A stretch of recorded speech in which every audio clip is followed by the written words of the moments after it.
Ok, bon, merci d'être venu. On va bientôt commencer. Juste histoire, petit sondage, est-ce que quelqu'un ne connaît pas Picassoft? Ok, du coup, c'était pour voir si on faisait la petite présentation ou pas. Mais bon, vu que vous connaissez déjà, on ne va pas la faire. On peut la faire très rapidement pour la caméra qui tourne. La caméra tourne déjà. Ok. Donc pour ceux qui regarderont la conférence après, très rapidement, Picassoft, nous on est une étudiante qui défend une approche libriste et respectueuse de la vie privée, d'Internet et de l'utilisation qu'on a de l'informatique. Et du coup, si on est là ce soir, c'est pour vous présenter une conférence de Julien Rabier, qui fait partie de la Quadrature du Net, qui va vous parler de l'état de la censure sur Internet en France. Donc, je vais parler, puis à la fin, si vous avez des questions, on fera une petite discussion. Voilà, je vous demande de l'applaudir, s'il vous plaît.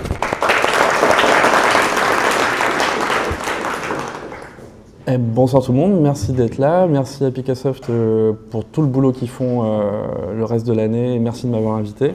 Alors effectivement, je vais vous parler de la censure de sites web en France. Alors, d'ores et déjà, vous allez le voir, on ne va pas parler de toute la censure, de la censure sur Facebook, etc. Ça, on ne va pas en parler.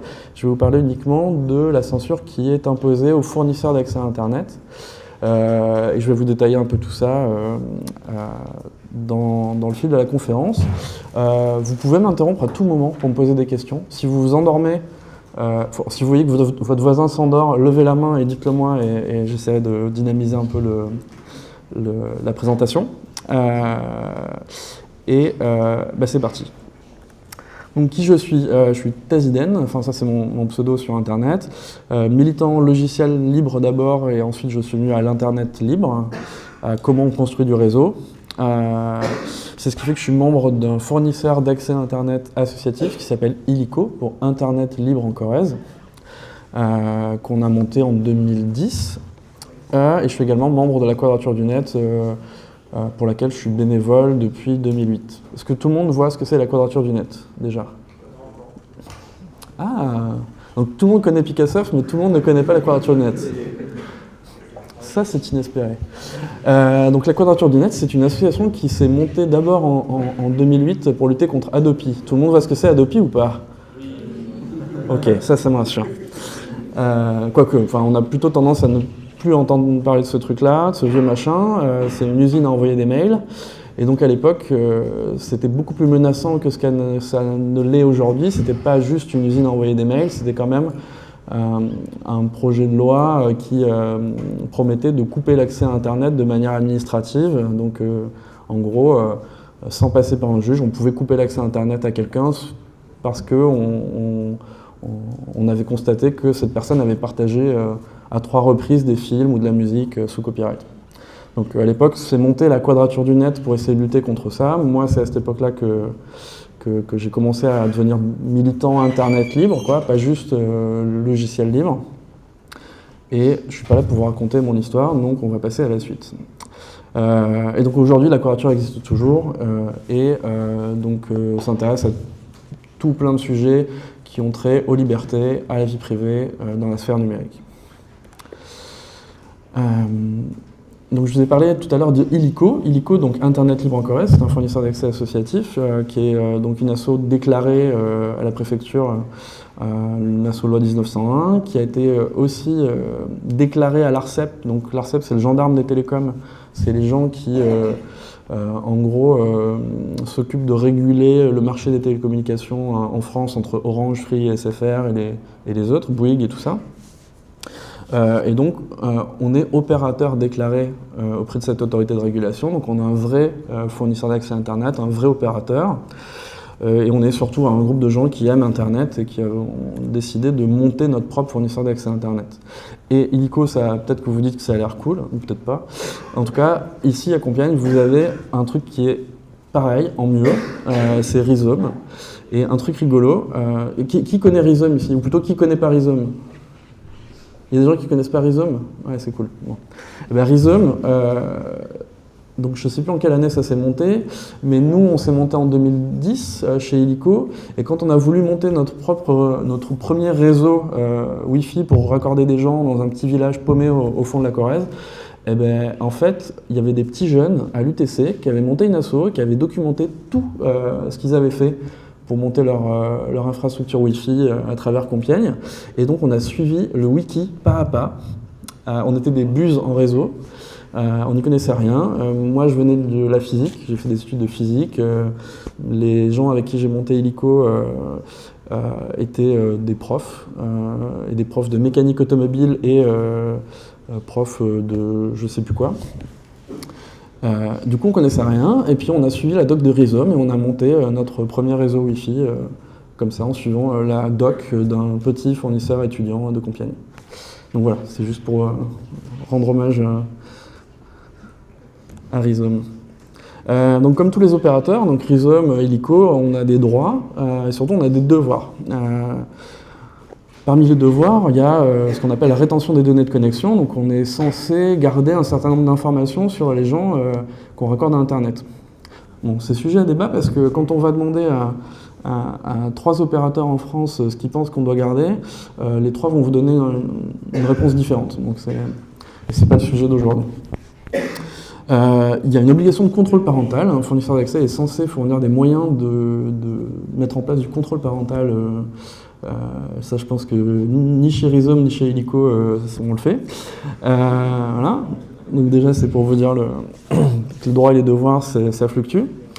On doit également collaborer avec Adopi, donc je parlais tout à l'heure. Donc normalement, si jamais il y a des IP de Rhizome qui sont détectés sur le réseau comme étant en train de partager des fichiers, normalement, Rhizome doit donner le nom, l'adresse de la personne qui a partagé ces fichiers, qui correspond à cette adresse IP. Mais en fait, dans la réalité, ce qui se passe, c'est que quand les gens qui sont chargés de faire ce scan des réseaux tombent sur une adresse IP de Rhizome ou d'Illico, ils la regardent, ils font « Oh là là, c'est pas chez Orange, c'est pas chez Free, c'est pas chez SFR, on la jette ». Donc, je le dis sans le dire, mais si vous êtes chez un de nos fournisseurs d'accès associatifs, vous n'entendrez jamais parler d'Adopi. En tout cas, pour l'instant. Et puis, on est censé bloquer l'accès à certains sites. Et c'est là l'objet de la conférence, de ce dont je vais vous parler. Et pour ça, en fait, il y a plusieurs manières. Il y a d'une part une censure judiciaire, donc qui est un juge qui ordonne à des fournisseurs d'accès de bloquer, d'empêcher leurs abonnés d'accéder à des sites. Puis il y a de la censure administrative. Parce que j'écris 2 salles, 2 ambiances, quoi. La censure judiciaire, le premier motif dont je vais parler, c'est pas le premier motif chronologique du tout, c'est le plus facile, quoi, on va dire, c'est la propriété intellectuelle, c'est le copyright, le partage de fichiers en ligne, etc., le torrent T411, ce genre de choses, The Pirate Bay. Donc ça, c'est merci Adopi. Dans la loi Adopi, il n'y avait pas juste le fait de détecter qui partage des fichiers sur les réseaux peer-to-peer, il y avait également un bout de loi qui a été modifié. Je crois que, si je ne dis pas de bêtises, c'est dans le code de la propriété intellectuelle, ou peut-être pas. Je ne sais plus dans quel code ça se situe dans la loi, mais en gros, il y a un bout de code qui a été modifié, un bout de loi qui a été modifié au moment d'Adopi. Auparavant, les fournisseurs d'accès Internet, c'est ce qu'on voit en haut, 2006, devaient simplement informer leurs abonnés du fait que, oulala, c'est pas bien de télécharger, vous ne devriez pas télécharger, ça tue des chatons et des artistes. Et puis, avec Adopi, ça a été transformé d'une manière un peu plus violente. Et si je vais essayer de vous traduire ce que ça dit en langage français, les quelques lignes, c'est en gros en présence d'une atteinte à un droit d'auteur. Donc c'est quand vous échangez quand il y a une violation de copyright, le tribunal de grande instance, donc déjà il y a un tribunal, statuant en la forme des référés, c'est une procédure d'urgence, peut ordonner toute mesure propre à prévenir ou faire cesser une telle atteinte au droit d'auteur à l'encontre de toute personne susceptible de contribuer à y remédier. C'est assez large, quoi. Il y a une violation de copyright, oulala, on peut ordonner toute mesure à toute personne. Et donc, du coup, ça a été utilisé pour censurer, notamment, j'ai pris l'exemple de Libertyland, Stream Complet, Voir Film, donc qui étaient des sites de streaming, si je ne dis pas de bêtises, qui, du coup, les ayants droit, donc des sociétés de répartition des droits, de représentants de droits d'auteur, sont allés voir le juge et leur ont dit « Bonjour, ces sites-là facilitent la contrefaçon et permettent l'accès à des œuvres qui sont protégées par le droit d'auteur. Merci de les faire censurer. » Et du coup, le juge, sur la base de l'article 336.2 du Code de la propriété intellectuelle qui a été modifié par Adopi, a ordonné, du coup, les fournisseurs d'accès Internet... j'ai perdu la ligne, mais en gros, doivent empêcher l'accès. Et donc, du coup, on voit que c'est Orange, Bouygues Télécom, Free, SFR, Numéricable. Il n'y a pas Rhizome dans la liste. Et donc, du coup, blablabla, empêcher l'accès à ces sites par leurs abonnés, par tout moyen efficace, et notamment par le blocage des noms de domaine, sans délai, et au plus tard 15 jours après la signification de la décision. Donc ça, c'est un des premiers cas qu'on peut citer. J'ai oublié, à chaque fois que je vous fais cette conférence, j'ai envie de commencer la conférence en vous demandant quel site censuré vous connaissez, mais du coup c'est râpé. On verra peut-être à la fin si vous avez d'autres exemples. Un autre motif qui est intéressant, qui est très intéressant, celui-ci, c'est le négationnisme. Donc c'est le premier cas de censure qui a été judiciaire ou administratif qui a été mis en œuvre en France, pour lequel on a imposé à des fournisseurs d'accès Internet de bloquer l'accès à un site. Et en gros, c'était un site négationniste. Et c'était en 2005, si je ne dis pas de bêtises. Et du coup, la loi, la base législative qui est utilisée pour cette censure-là, c'est la loi pour la confiance dans l'économie numérique. Et donc c'est un article qui dit « L'autorité judiciaire peut prescrire en référé ou sur requête », donc ça, en référé ou sur requête, ça veut dire en urgence, à toute personne mentionnée au 2, donc c'est Rhizome, Illico, les autres fournisseurs d'accès Internet, aux hébergeurs ou à défaut, hébergeurs ou fournisseurs d'accès, toute mesure propre à prévenir un dommage ou à faire cesser un dommage occasionné par un contenu d'un service de communication publique en ligne. Service de communication publique en ligne, ça veut dire site web. Ouais, c'est pas facile à lire le langage juridique. Donc en gros, le juge peut en urgence demander aux hébergeurs et aux fournisseurs d'accès Internet toute mesure propre à faire cesser un dommage occasionné par le contenu d'un site web. Je sais pas vous, mais c'est très vague. Et donc du coup, ça a été utilisé. Donc la loi, c'est la loi, comme je vous disais, pour la confiance dans l'économie numérique, qui date de 2004, et ça a été utilisé dès l'année 2005.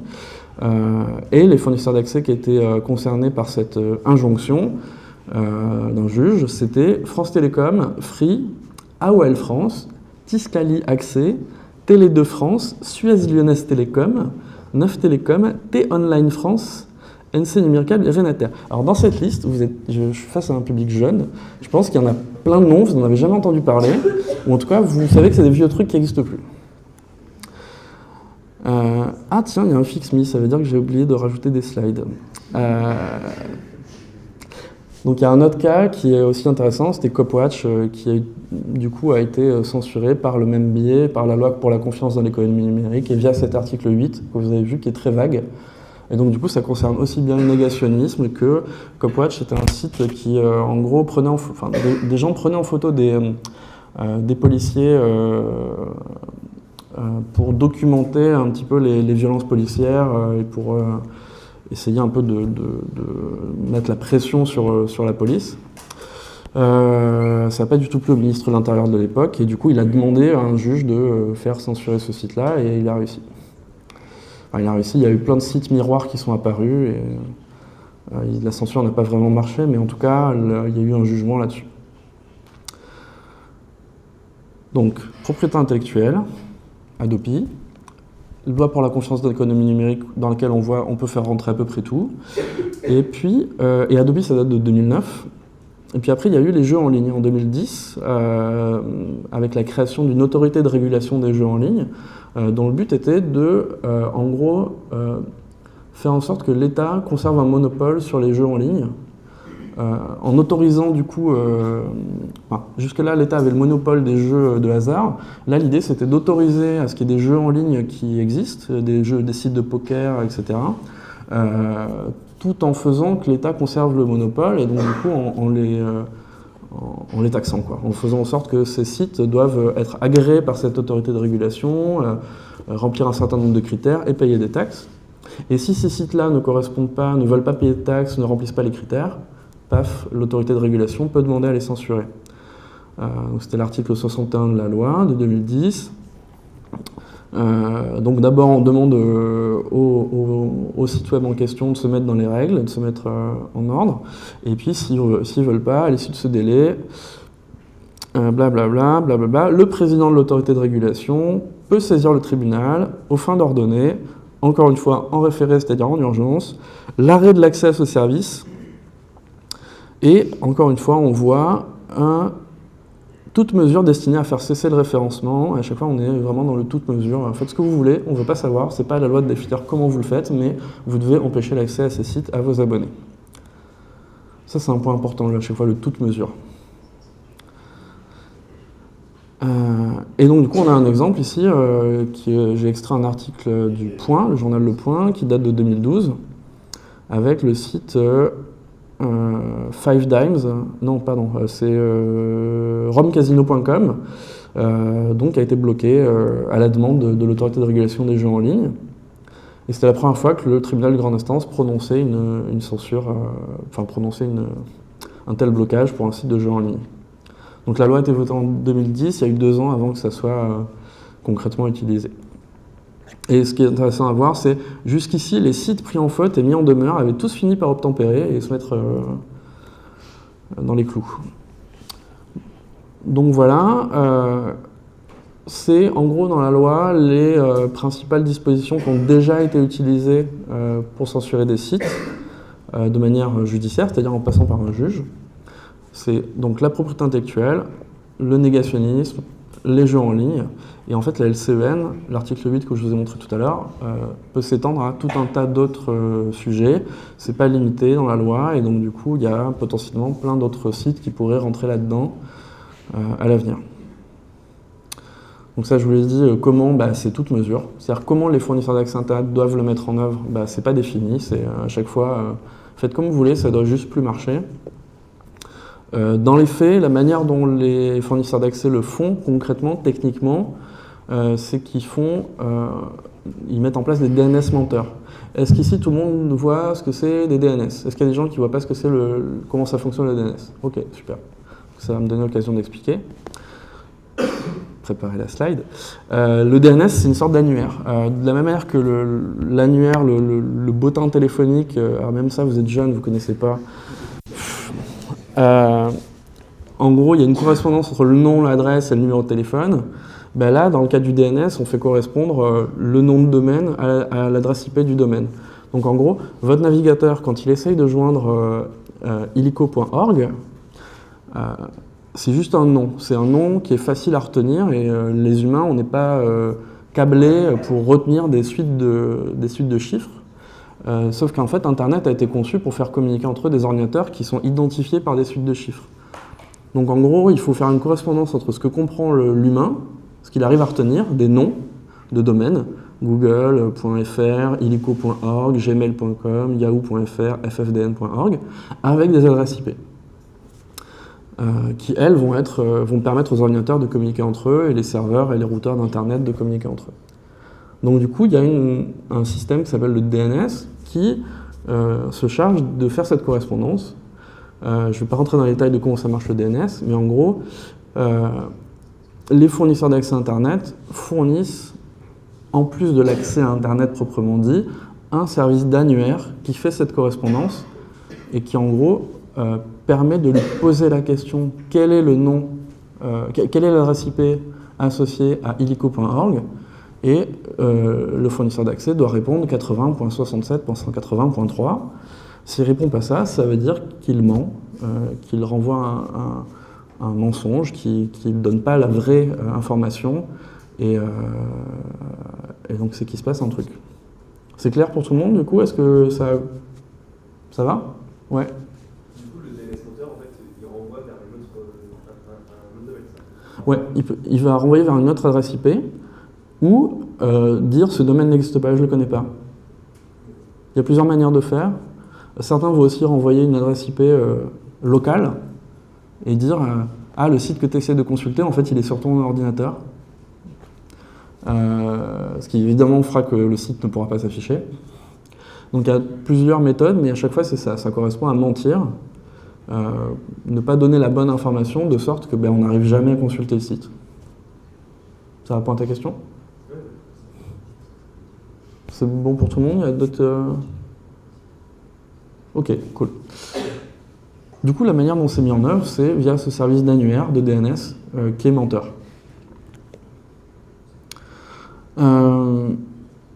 Donc toute cette censure-là, c'est cool, il y a un juge quand même qui examine le truc, qui dit bon voilà, c'est effectivement ce site contrevient à la loi, il faut le bloquer.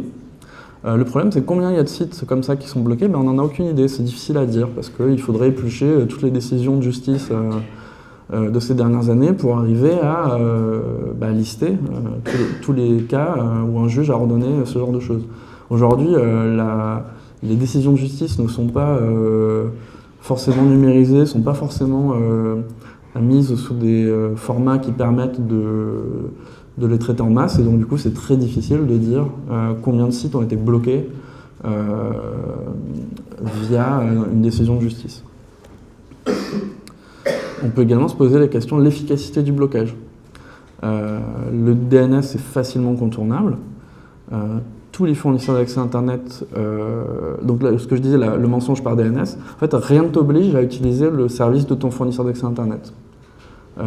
Par exemple, il y a une association qui fournit de l'accès Internet comme Rhizome, comme Illico, qui s'appelle FDN, qui fournit un service d'annuaire que tout le monde peut utiliser.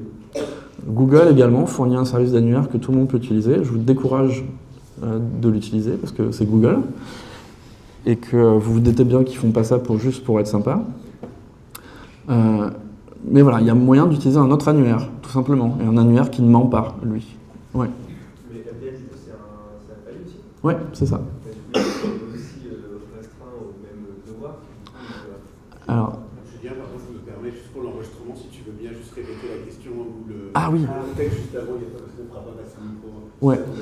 La question c'était, mais FDN du coup est fournisseur d'accès Internet aussi, donc du coup elle a les mêmes devoirs de mentir, c'est ça? Ouais, c'est ça.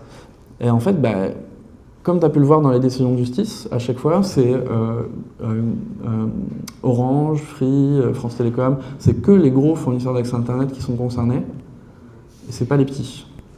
Genre dedans tu trouveras jamais Rhizome, Illico, alors pourquoi? Il y a plein de raisons à ça. Mais en gros, en général, les plaignants, les gens qui intentent ces actions en justice, considèrent que ça suffit d'empêcher l'accès aux principaux fournisseurs d'accès Internet, au niveau des principaux fournisseurs d'accès Internet, et voilà. Donc effectivement, on a le même devoir, c'est-à-dire que si jamais on était cité dans ces affaires, dans ces jugements, et si on nous imposait de le faire, on devrait le faire. Mais il se trouve qu'on n'est jamais venu nous dire allez-y, vous devez, nous faisons injonction à FDN, à Illico, à Rhizome, donc du coup on le fait pas en fait. Et on n'a jamais connaissance d'ailleurs de ces cas-là. Nous on n'est jamais parti à ces procès-là, et du coup on n'en sait rien. Donc c'est ce que je mettais en dessous, tous les faillis ne sont pas concernés. Tous les fournisseurs d'accès Internet ne sont pas forcément, sont pas du tout concernés. Et le premier site, le site négationniste dont je vous parlais, il a été bloqué uniquement... aujourd'hui, si on regarde qui le bloque, à l'époque, il y avait cette liste-là de fournisseurs d'accès Internet. Alors, il y en a plein qui n'existent plus. Il y en a plein qui ont été rachetés. Genre 9 Numéricable, c'est dans la même truc maintenant. Suez Lyonnaise aussi, Lyonnaise. Tiscali, ça a fusionné avec Free, etc. etc. Aujourd'hui, de Free, SFR, Numéricable et d'Orange, il n'y a plus que Orange qui bloque ce site négationniste. Tous les autres, il n'y a pas de problème, on peut y accéder. Donc je ne sais pas ce qui s'est passé entre-temps. Est-ce que c'est au fur et à mesure des fusions, acquisitions, et cette censure s'est perdue, quoi, je ne sais pas. En tout cas, il n'y a plus que Orange qui bloque aujourd'hui ce site. Donc du coup, effectivement, ça pose la question de l'efficacité, quoi. Oui. J'ai une question par rapport aux fournisseurs d'accès alternatifs réseau. Illico.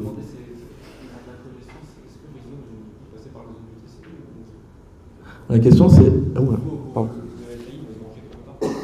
La question c'est est-ce que Rhizome passe par le réseau de l'UTC et se branche quelque part et du coup est-ce qu'il devrait mettre en œuvre la censure? En fait, la manière dont on... Alors peut-être que les gens de Rhizome veulent répondre, mais je peux le faire aussi. Et vu le micro, c'est peut-être plus facile. Voilà. En gros, est-ce que si on dépend d'une autre entité pour fournir l'accès à Internet, si cette entité censure, est-ce que du coup on ne va pas nous aussi censurer, nous étant petits fournisseurs d'accès à Internet associatifs alternatifs? En fait, non, parce que la manière dont on fournit l'accès à Internet fait que même si on passe par des réseaux d'autres opérateurs, d'autres réseaux, c'est nous qui décidons de, en gros, la politique du réseau. C'est nous qui décidons techniquement comment ça marche, qu'est-ce qu'on donne comme accès au réseau. Rhizome doit sans doute fournir son propre service d'annuaire. On n'est pas dépendant du service d'annuaire DNS de l'UTC, et pas dépendant de celui d'Orange, etc. Je suppose. C'est FDN qui fournit le DNS à Rhizome. C'est FDN. Voilà. Et donc, Pas exactement Rhizome utilise l'annuaire de FDN dont je parlais tout à l'heure, dont on sait qu'il n'est pas censuré. Et, voilà. Et donc, du coup, généralement, non. C'est-à-dire que voilà, on n'est pas dépendant des cochonneries que peuvent faire les autres opérateurs en amont. Ça répond à ta question? Oui. J'ai une question dans le cas où, justement, comme Rhizome, on utilise le service de DNS d'un tiers extérieur. Si on est visé par une décision de justice, bon, ça va juste en derrière, mais qui nous demanderait de censurer certains sites, techniquement, ça se ferait comment? Il faudrait qu'on propose notre propre service de DNS? Eh ben, c'est une très bonne question. La question c'est, admettons que demain Rhizome, on vienne leur demander d'empêcher l'accès à un site. Qu'est-ce qui se passe? Est-ce que, en sachant que Rhizome utilise un annuaire qui n'est pas le sien, qui est l'annuaire d'un autre opérateur, qui est FDN. Eh ben, très bonne question. Est-ce que tu dois mentir En fait, la loi et les décisions de justice, elles disent par tout moyen, toute mesure. Donc en fait, tu es censé quand même faire quelque chose. Et donc du coup, tu peux pas juste dire « Ah mais non, mais on utilise... » En fait, tu es quand même censé faire quelque chose. Donc utiliser l'annuaire DNS de quelqu'un d'autre, normalement, n'est pas censé te protéger et t'empêcher de ne pas le faire, quoi. C'est bon? Pas d'autres questions? Ok, je continue. L'autre chose que moi qui m'interpelle, c'est l'utilisation du référé. Ce qu'on a vu dans tous les cas, à chaque fois, il est dit que on peut utiliser une procédure de référé, donc une procédure d'urgence, qui normalement est utilisée pour vraiment mettre fin à un trouble, un danger immédiat. Le référé, typiquement dans le droit, c'est il y a quelqu'un qui est en danger dans la rue, il faut imposer d'aller faire fermer des conduites de gaz ou je sais pas quoi. Enfin, on peut imaginer, il y a des cas comme ça où il faut une décision de justice pour obliger quelqu'un à mettre en œuvre quelque chose qui va permettre de faire cesser un danger, de faire cesser un trouble. Normalement, c'est utilisé pour ce genre de cas. C'est pas utilisé pour bloquer l'accès à un site. Par exemple, je prends un autre exemple qui sera plus parlant que mes histoires de gaz. Le référé, ça a déjà été utilisé pour empêcher l'apparition d'un livre, genre la veille de l'apparition. C'est-à-dire qu'un livre dans lequel il y aurait de la diffamation, des choses qui nuisent à l'image de quelqu'un, c'est déjà arrivé que des personnes, du coup,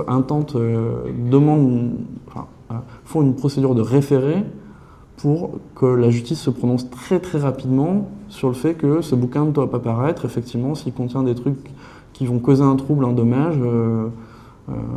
Et à chaque fois, c'est un jugement qui est quelque part provisoire, c'est-à-dire que c'est pas un jugement sur le fond, parce que le juge n'a pas le temps de se prononcer véritablement sur le fond, il se prononce juste avec les éléments qu'il a dans l'urgence, mais c'est justifié par le fait que ce soit vraiment quelque chose de dangereux, un trouble qui nécessite une action rapide. Là, on a vu le site négationniste qui a été bloqué en 2005. Donc il y a une procédure de référé qui a été utilisée, mais le site il est toujours là 10 ans après, 13 ans après, et surtout, il n'y a plus qu'Orange qui le bloque. Donc voilà, l'utilisation de cette procédure d'urgence, est-ce qu'elle est vraiment nécessaire? Est-ce qu'il y a une vraie urgence? Est-ce que c'est pas quelque part un dévoiement de cette procédure d'urgence? Je pose la question. Maintenant, on en vient au truc fun. Tout ça, c'était la censure judiciaire. Donc, il y a un juge, donc quelqu'un qui est censé être indépendant, donc qui on va dire, n'est pas... enfin, voilà, il est censé se prononcer avec les éléments qu'on lui apporte, etc. Normalement, il y a du contradictoire, il écoute les parties. La justice, en principe, c'est pas trop mal. Je dis en principe parce que c'est pas toujours le cas. Il y a aussi la censure administrative qui est prévue dans la loi. Qu'est-ce que ça veut dire censure administrative? Ça veut dire qu'en gros, c'est la police, le ministère de l'Intérieur, la police qui dit ce site doit être bloqué et qui du coup communique la liste aux fournisseurs d'accès Internet sans qu'à aucun moment un juge ne se prononce et dise effectivement c'est vrai, il y a un trouble, un danger immédiat, il faut faire cesser l'accès à ce site. Et il y a deux motifs pour ça. Le premier qui est la pédopornographie. Donc ça a été introduit par la LOPSI, la loi pour l'orientation et la programmation de la performance de la sécurité intérieure, en 2010. Et à l'époque, à la Quadrature du Net, on avait lutté contre ce truc-là, sans succès. On avait même eu l'appui d'une association de victimes de pédophilie qui était avec nous pour dire ça ne sert à rien de bloquer l'accès à ces sites, il ne faut pas bloquer l'accès, il faut aller les faire fermer, aller trouver les responsables, etc. Ce n'est pas en cachant le problème qu'on va le résoudre. Mais ça n'a pas suffi, la loi a été votée. Et du coup, ça a été la brèche, on va dire, vraiment le premier cas sur lequel c'est très difficile de lutter. La pédopornographie, c'est extrêmement grave, c'est quelque chose contre lequel tout le monde veut lutter. Il n'y a pas vraiment de débat possible. Et du coup, l'objectif louable a fait que la méthode, elle, n'a pas pu être vraiment remise en question, elle n'a pas pu être remise en cause et a introduit une sorte de précédent, une sorte de brèche dans laquelle les gouvernements successifs se sont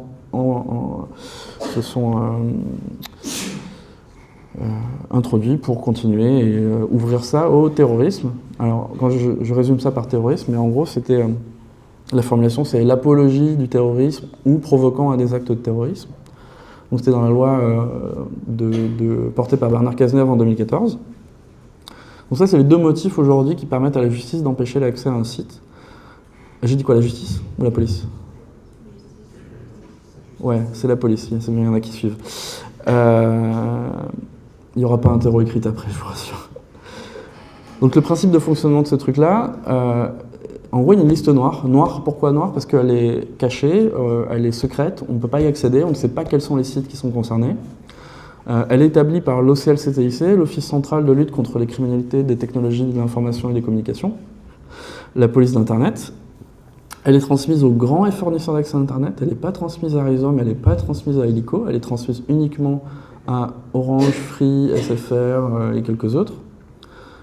Elle est transmise par email dans un fichier CSV, un tableur, avec une protection par mot de passe, je crois, sur l'archive, et accompagnée d'une signature MD5 qui permet d'être sûr que le fichier n'a pas été modifié entre-temps. Alors ça, c'était le cas il y a au début, quand ça a été mis en œuvre, j'ai pas de nouvelles depuis, mais visiblement, il était question de mettre en place une API, un interfaçage direct entre la police et les fournisseurs d'accès Internet, de sorte que, de manière informatique, la police puisse directement mettre à jour un petit fichier, et paf, ça part chez le fournisseur d'accès Internet.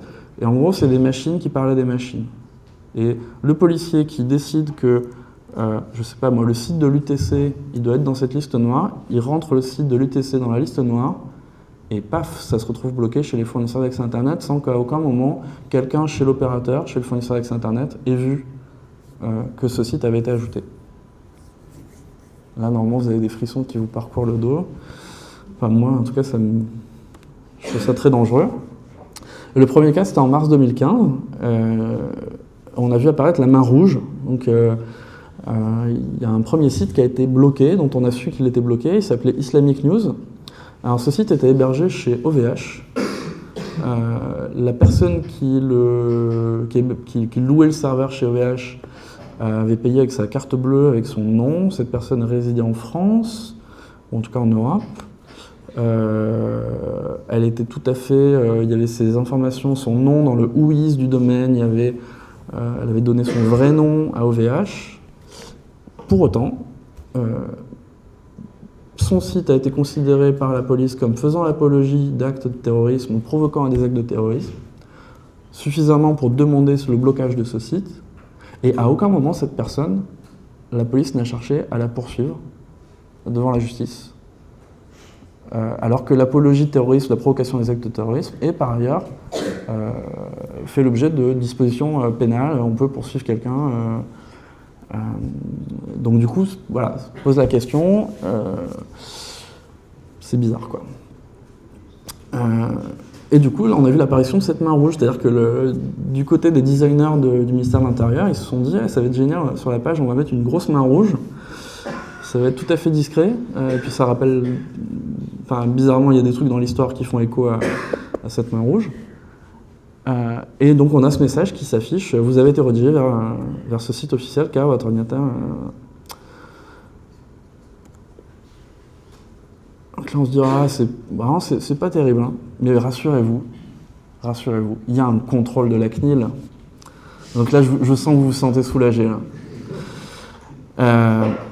J'ai mis contrôle entre guillemets parce qu'en fait, bon, alors, quand on parle de contrôle, de quoi on parle ? Comme la loi, elle était un peu abusée, il y a le Conseil d'État qui a dit bon, ce serait quand même bien qu'il y ait un peu de contre-pouvoir, parce que bon, la police qui décide de bloquer l'accès à des sites, c'est pas terrible, donc il faudrait quand même qu'il y ait un regard indépendant, quelqu'un un peu neutre qui dise oui, non, c'est vrai.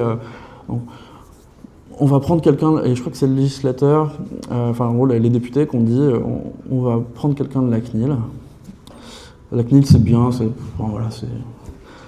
Bon, on peut se demander pourquoi une autorité indépendante qui est en charge de la protection des données personnelles se retrouve à juger de « oui, ce site est bien à caractère terroriste ou présente bien de la pédopornographie » ou pas. Moi, je ne comprends pas bien la logique derrière ça, mais il doit y en avoir une. Donc du coup, c'est ce qu'on appelle une personnalité qualifiée. Donc c'est un des commissaires de la CNIL, donc les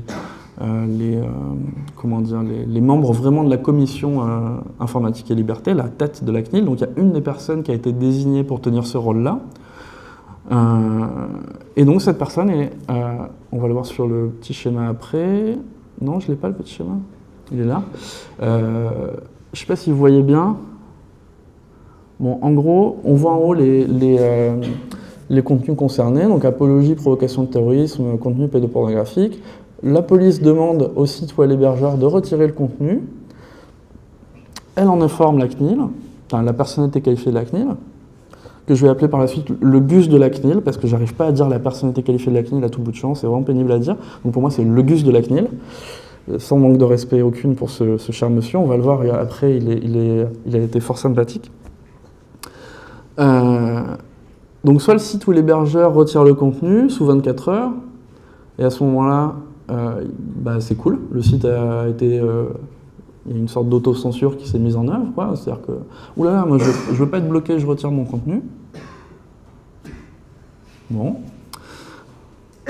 soit il n'y a pas de réponse ou un refus. À ce moment-là, la police demande aux fournisseurs d'accès Internet et aux moteurs de recherche. Moi, je ne parle pas des moteurs de recherche ici, mais il y a un volet aussi où on enlève des résultats de recherche de Google, de Yahoo. Je ne sais pas qui les notifie, mais à mon avis, il n'y a peut-être que Google dans les fournisseurs d'accès, dans les moteurs de recherche. Et donc, la police demande aux fournisseurs d'accès Internet de bloquer l'accès à ces sites. Et pareil, à ce moment-là, la police informe le GUS de la CNIL. Cette personne vérifie si la demande est justifiée ou pas. Si ce n'est pas le cas, elle recommande de mettre fin à l'irrégularité. Elle dit « Oh là là, non, il ne faut pas le bloquer. » Donc soit la police dit « Ok, c'est vrai, le site de l'UTC, on ne va pas le bloquer, vous avez raison. » Soit la police dit « Bon, ok, vraiment, non, on est désolé, on veut vraiment bloquer ce site, il est très dangereux, l'UTC pique, ils font des semaines sans alcool, c'est n'importe quoi. » Et à ce moment-là, le GUS de la CNIL peut dire non, mais vraiment, je vous assure, il ne faut pas bloquer l'accès à ce site, et donc du coup peut saisir un juge, un tribunal administratif. J'ai perdu des gens ou c'est encore clair, tout ce truc-là? Parce que c'est un peu pénible. Donc cette jolie infographie, c'est pas moi qui l'ai faite, elle vient d'un rapport annuel du GUS de la CNIL, monsieur Alexandre Linden, qui du coup, vu qu'on lui a confié ce rôle-là, a commencé à faire du coup un rapport tous les ans pour dire combien de sites on lui avait demandé de bloquer, pour expliquer comment ça marche, etc. Ce qui est bien parce que ça a permis de mettre de la lumière et de comprendre un peu comment ça marche, tout ce truc-là. Moi, j'avais complètement oublié, quand je me suis réintéressé à ce sujet-là, après avoir m'être battu contre en 2010 puis en 2014, j'avais complètement oublié qu'il y avait une personnalité qualifiée de la CNIL à qui on venait de demander son avis dans le truc. Et c'est parce que j'ai vu les rapports annuels, je suis tombé dessus, parce que je cherchais les chiffres du nombre de sites concernés, etc. Je suis tombé sur le rapport annuel et je me suis rappelé qu'en fait, il y avait une personne hors de la police qui intervenait dans tout ce truc-là, dans tout ce mécanisme. Donc là, on voit un extrait du rapport. Avec le nombre de... Ça, c'est le dernier rapport qui a été publié, donc qui date de l'année dernière. Le prochain devrait sortir dans le mois qui vient, à peu près, sur l'année 2017. Donc, en gros, une personne, en un an, a vérifié... Enfin, en gros, c'est pas une personne. Elle raconte dans le rapport qu'elle a reçu de l'aide, ils étaient 5. Ils ont vérifié 5000 demandes faites par la police, 874 demandes de blocage de sites, 2500 demandes de retrait de contenu, et dans 60% des cas, c'était des contenus à caractère terroriste. Ces vérifications ont conduit la personnalité qualifiée à adresser 712 demandes de complément. C'est-à-dire qu'à 712 reprises, le bonhomme de la CNIL, il a dit pourquoi vous voulez bloquer ce site ? Donc c'est ce qu'ils disent, le plus souvent lié à l'insuffisance des éléments justifiant les demandes. Et à 10 reprises, il a émis des recommandations pour dire non, je ne suis pas d'accord, ça, il n'y a pas de raison de le bloquer, etc., etc. Entre-temps, il y a des sites qui ont disparu entre le moment où la police a voulu le bloquer et le moment où la personne de la CNIL a regardé, etc., etc. Bon, on est rassuré, la personne de la CNIL nous dit dans son rapport annuel, comme l'année précédente, aucun cas de surblocage n'a été constaté. Ce qui veut dire, ne vous inquiétez pas, on a bloqué que des trucs qui devaient être bloqués, vous ne savez pas ce que c'est toujours une liste noire, mais tout va bien, circuler. Ouais, bon, voilà. Donc il y a des tableaux, des jolis chiffres, et cette infographie qui m'a permis de comprendre un truc très intéressant pour la suite. Alors déjà, moi du coup, je me pose la question, peut-on faire confiance à la police ? Une personne de la CNIL, que contient la liste noire, et quid de la menace. C'est ce qu'on voit dans le petit schéma sur la police demande à un site, à l'hébergeur de retirer le contenu. Si le site ou l'hébergeur retire le contenu, eh ben le site il n'apparaît jamais dans la liste noire. Il n'y aura jamais aucune trace du fait que ce site à retirer du contenu, qu'il a été censuré. Et au début, quand on a lutté contre cette loi-là, on se focalisait sur le contenu de la liste noire, on voulait savoir quels sont les sites censurés. Et en fait, l'ensemble des sites censurés, c'est pas seulement ceux qui sont dans la liste noire, c'est aussi ceux à qui on est allé demander de retirer des choses et qui l'ont fait. Voilà, ça c'est justement ce truc de la menace, ça m'est apparu avec le cas d'Indymedia Grenoble et Nantes, à la fin de l'année dernière. Ça c'est le mail qui a été envoyé par la police à Indymedia. Qui ne voit pas ici ce que c'est Indymedia? Je pense que plein de gens ne voient pas ce que c'est. Est-ce que vous voyez ce que c'est Paris-Lutte Info? Non, bon. Alors, Indymedia, c'est un réseau de médias indépendants, souvent locaux. Ça s'est créé à la fin des années 90, début 2000, autour des mouvements altermondialistes et de tous les mouvements sociaux autour des sommets de l'OMC, des choses comme ça. Et donc, c'est un réseau de médias indépendants un peu partout dans le monde qui privilégie la publication anonyme, où donc, du coup, des gens peuvent publier de manière anonyme des nouvelles de mouvements sociaux, de voilà ce qui se passe dans ma ville, il y a une manifestation prévue tel jour à telle heure, etc. J'aurais pas dû vous montrer tout le mail, j'aurais plein de gens qui sont en train d'essayer de le lire. Et du coup, il y a des déclinaisons locales, il y en a une à Nantes, une à Grenoble, il y en a dans plusieurs villes en France. Et là, du coup, on a un exemple de la police qui vient demander à Indymedia Grenoble vous avez publié en fait, c'est un communiqué de revendication d'un incendie dans une caserne de gendarmerie à Grenoble. Donc, des gens ont revendiqué un incendie dans une gendarmerie, ont posté sur ce site-là cette revendication. Et du coup, c'est Grenoble, enfin l'Indymedia Grenoble à qui on demande de venir retirer ce contenu-là. Des éléments techniques, laissent à penser que vous êtes l'hébergeur, blabla. Et donc du coup, paf, on a la menace de retrait, enfin la menace de blocage du site qui apparaît dans les... si jamais le contenu n'était pas retiré sous 24 heures. Ce qui s'est passé, c'est que Grenoble, enfin les gens d'Indymedia Grenoble ont retiré le contenu. Alors, ils ont explicité le truc, ils ont dit voilà, on nous a demandé de retirer ce contenu, donc si on va à cette adresse-là aujourd'hui, il n'y a plus le contenu de la revendication, il y a un texte explicatif qui dit on a reçu ce mail, le mail vient de leur site, et voilà, ils expliquent qu'ils ont préféré retirer ce petit contenu plutôt que d'empêcher que tout le site qui contient des années et des années de nouvelles, des mouvements sociaux et de débats, de discussions, etc. se retrouve bloqué, censuré. Donc c'est une sorte de compromis qu'ils ont fait, qui est discutable par ailleurs. Il y a des gens qui contestent ça, qui pensent que ils auraient dû refuser. Cette même revendication avait été postée aussi sur Indymedia Nantes, même si c'était pas à Grenoble l'incendie, mais bon, voilà. Et du côté d'Indymedia Nantes, ils ont refusé de retirer le contenu. Eux, ils ont dit non, on le laisse, il est en ligne, etc.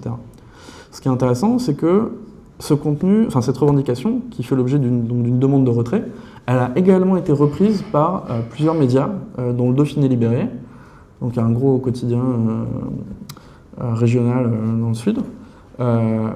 Et donc, eux, ils ont repris la revendication, elle est toujours visible en ligne sur leur site, et la police n'est jamais allée leur demander de retirer le contenu, sinon on bloquera le Dauphiné Libéré. Alors si vous allez sur mon blog perso, vous trouverez aussi une copie d'écran de la revendication sur le site du Dauphiné Libéré. On n'est jamais venu me demander de retirer la capture d'écran du Dauphiné Libéré présentant la revendication.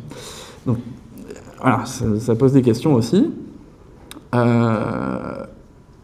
Et donc c'est cette menace, le fait qu'on puisse venir menacer de bloquer l'accès à tout un site pour juste un contenu, qui m'a fait prendre conscience de l'effet pervers de ce truc-là, de cette loi, et qui m'a vraiment énervé, et qui m'a fait dire il faut que je fasse une conférence pour expliquer comment ça marche tout ce bazar, parce que je trouve ça grave, parce que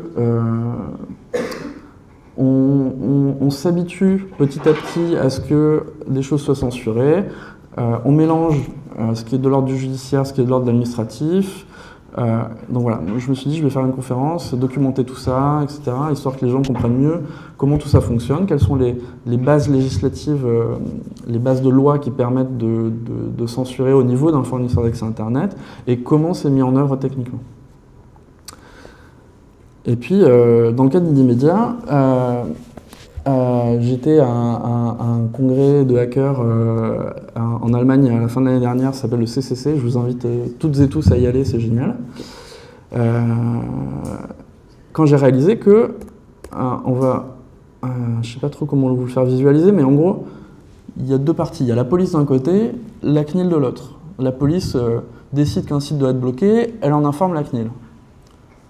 Et toute la partie police, la liste noire, etc., ça c'est couvert par le secret, on ne peut pas demander le contenu de la liste, on ne peut pas le voir. Si un fournisseur d'accès divulgue le contenu de cette liste, la personne qui le divulgue peut être poursuivie, etc.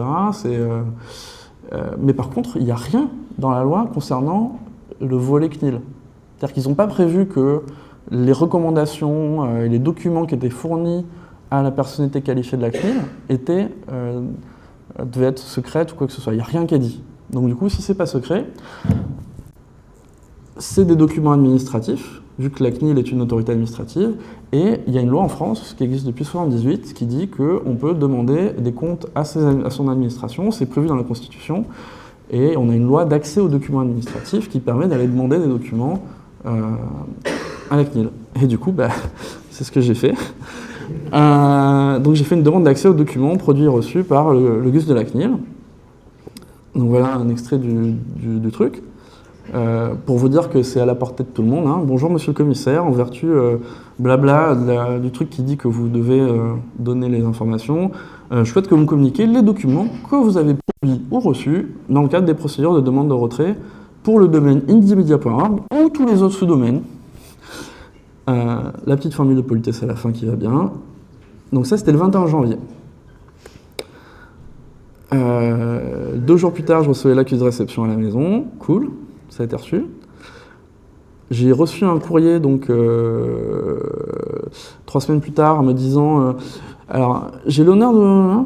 Bon, compte tenu de la question de principe que pose votre demande, ça veut dire oulalalala, votre truc là, c'est vicieux, j'ai pas envie de répondre. Enfin, je sais pas comment répondre.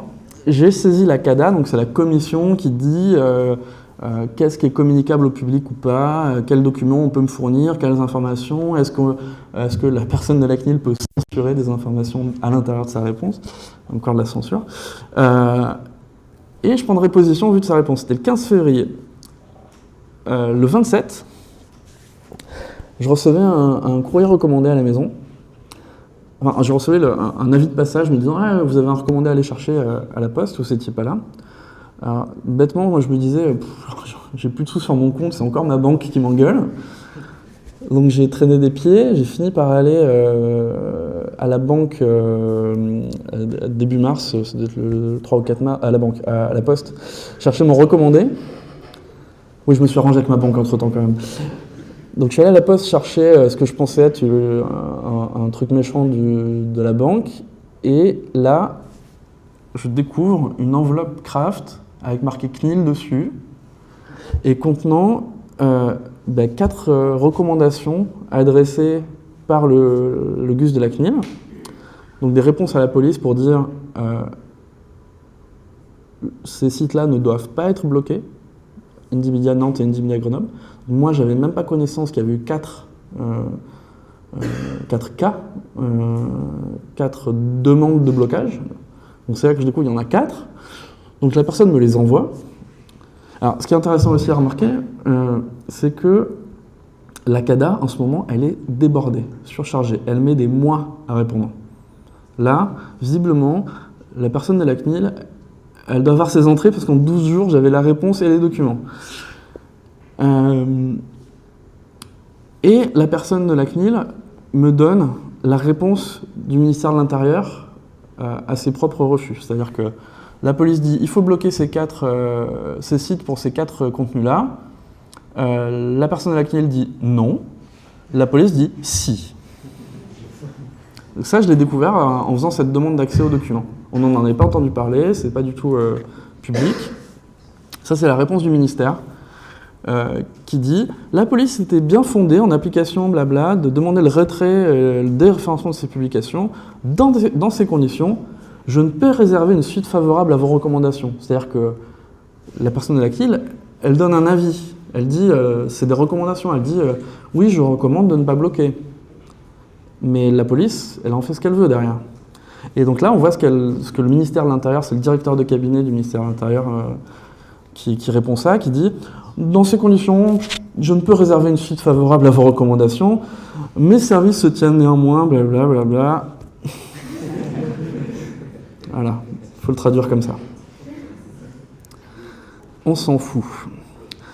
Donc du coup, le cas d'Inémédia, la personne qualifiée de la CNIL a dit non, ces revendications d'incendie dans des casernes de gendarmerie et de police n'ont pas donné lieu à des poursuites judiciaires, à des instructions, à du déclenchement d'enquêtes pour terrorisme, ce qui est normalement le cas quand il y a quelque chose un acte terroriste, normalement, le parquet de Paris, le parquet spécialisé, se saisit de la question, ouvre une enquête et tout un truc judiciaire se met en branle pour essayer de trouver les gens et traiter ça de manière terroriste.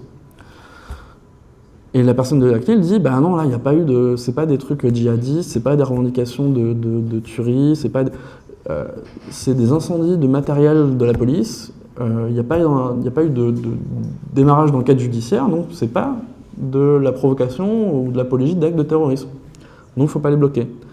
Et le ministère souhaite quand même bloquer malgré les avis. Et donc du coup, ce que j'ai découvert dans le courrier que m'a adressé la personne de la CNIL, c'est que elle s'est pas arrêtée là. Du coup, vu que la police voulait pas suivre son avis, elle a saisi le tribunal administratif, ce qui est une première en France, dans ce mécanisme-là. Moi, ça m'inquiète beaucoup parce que un tribunal administratif, je ne sais pas si vous voyez ce que c'est le tribunal administratif, et c'est quand même des gens qui sont habitués à traiter des questions, je ne sais pas moi, des contestations de l'ordre de « ouais, mon diplôme, on n'a pas voulu me le donner », ou non, je ne sais pas, c'est peut-être con comme truc, mais un tribunal administratif, c'est fait pour traiter des litiges entre des personnes et l'administration. Là, le tribunal administratif va être amené à juger de la décision de la police de considérer qu'un site fait l'apologie ou provoque à des actes de terrorisme. Donc qui est un jugement politique qui demande, à mon avis, mieux qu'un juge administratif qui n'aura jamais examiné un cas comme celui-là. Je ne sais pas du tout ce qui va se passer. Donc voilà, je clôt le passage sur la censure administrative. On pourra y revenir après si vous avez des questions. Ouais, il y a une question.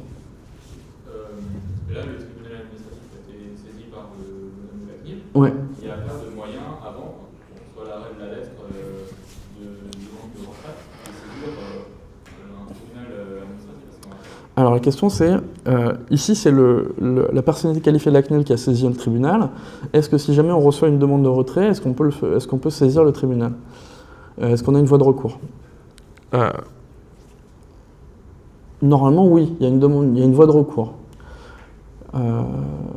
Laquelle, je ne sais pas bien, c'est pas très clair, et à ma connaissance, personne ne l'a jamais utilisé. C'est-à-dire que les gens, quand on leur dit soit vous retirez le contenu, soit on vous bloque, eh bien ils retirent le contenu. Ou ils répondent pas, ils s'en foutent parce que de toute façon, voilà. Mais j'ai aucun cas où quelqu'un a dit non, je suis désolé, je veux pas retirer ce contenu, je veux pas... mais théoriquement, oui. Là, dans le cas d'Inémédia, les gens qui tiennent ces sites-là tiennent à leur anonymat. Et aller faire un recours, aller contester ça, ça veut dire lâcher son anonymat, ça veut dire partir en bataille juridique, ça veut dire plein de choses.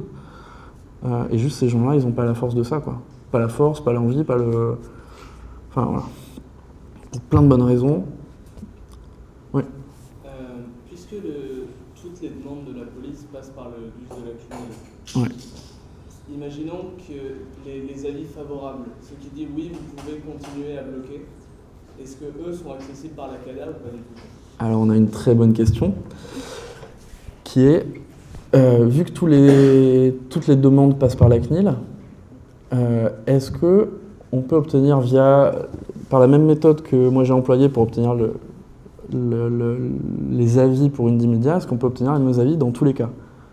En fait, c'était mon idée de départ. C'était de reconstituer la liste à partir des avis de la CNIL. Et je me suis dit, on va se faire la main en demandant juste pour Indymedia d'abord, voir si ça marche. Déjà, en plus, c'est assez politique étendu, Indymedia. Donc, et là, on voit qu'il y a la première fois une contestation, un bras de fer entre le pouvoir et le petit contre-pouvoir. Et en théorie, du coup, on pourrait tout à fait demander, et j'invite quiconque a envie de s'amuser, à faire la même demande que moi. C'est pas très dur. Je vais vous montrer, c'est très simple. Vous recopiez ça, c'est dispo en ligne. Vous recopiez ça et vous arrêtez la phrase à 2004. C'est-à-dire vous virez pour le domaine indymedia.org, etc. Ça marche. Et vous verrez la réponse que vous aurez. Et donc c'est juste un courrier recommandeur envoyé. N'importe qui peut le faire. Si vous le faisiez, ce serait vraiment cool. Je ne sais pas quelle va être la réponse, par contre. Ce qui est fort probable, c'est qu'on me communique des documents et que... je pourrais vous le montrer après, si vous voulez.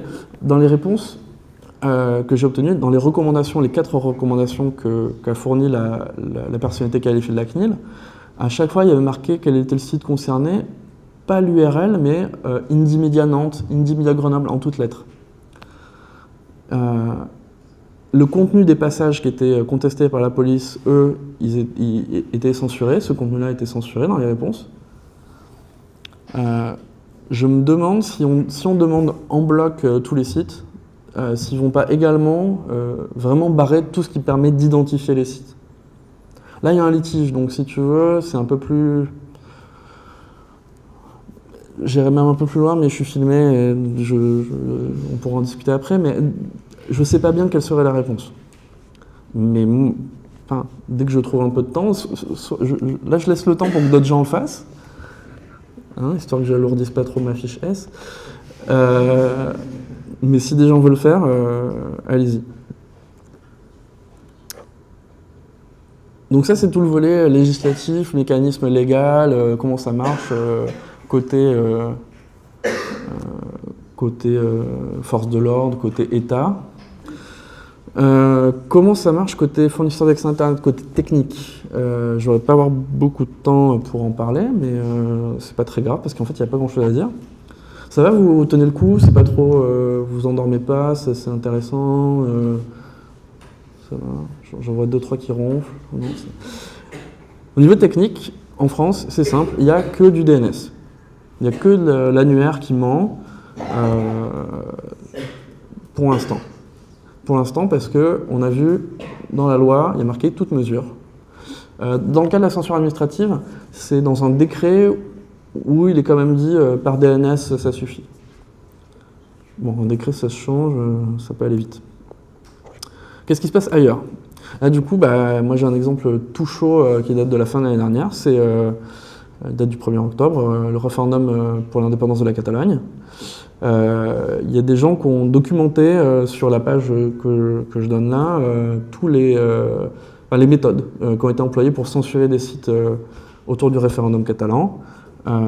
Donc il y a eu du DNS, il y a eu des saisies de noms de domaine directement chez l'organisme qui gère le domaine .4, le premier domaine. Comme il y a le il y a le .fr, le .com, le .org, il y a le .4 qui correspond à la Catalogne et pas au chaton. Ouais, il se fait tard, je commence à faire des blagues nulles. Il va être temps que je termine. Et du coup, il y a des domaines complets qui ont été saisis, c'est-à-dire que la police est allée voir les gens qui gèrent le .4 et leur ont dit ces domaines-là, ils n'existent plus, vous les supprimez, quoi. Et si vous obéissez pas, et ce qui s'est passé, c'est qu'ils ont amené le responsable technique de cet organisme qui gère le .4 et ils l'ont foutu en tôle. Ce qui est au niveau de au niveau censure, au niveau technique employé est un peu plus violente que de mentir au niveau DNS, quoi.